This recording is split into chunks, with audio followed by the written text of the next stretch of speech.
এই যে 5 ওয়াক্ত নামাজ পড়েন, এত কিছু করেন, একটু দোয়া করতে পারেন না যে আল্লাহ তুমি একবার সুযোগ দিও, একবার নিয়ে যাও, একবার মদিনা দেখাও? দোয়া, কোন দোয়া যে কবুল হয়ে যাবে এটা কি বলতে পারবেন? বলা কি সম্ভব প্রিয় ভাইয়েরা? সম্ভব না। যে কোনো দোয়া যে কোনো মুহূর্তে কবুল হতে পারে। এজন্য সব সময় চাইবেন আমাদের সকল চাওয়া একজনই পূরণ করতে পারবে। তিনি কে?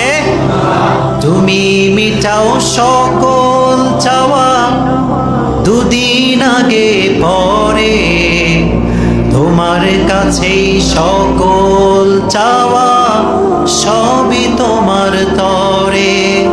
তোমার পথে চললে সবাই, তোমার পথে চললে সবাই আসবে যে সুদিন।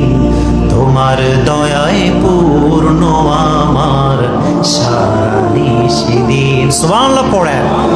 আল্লাহ তুমি দয়ার সাগর, আল্লাহ তুমি দয়ার সাগর, রহমানুর রহিম। তোমার দয়ায় পূর্ণ আমার সারা নিশিদিন। তোমার দয়ায় পূর্ণ আমার সারা নিশিদিন। আল্লাহ সবাইকে তুমি হজ করার তৌফিক দিও। সকলে পড়া আমিন।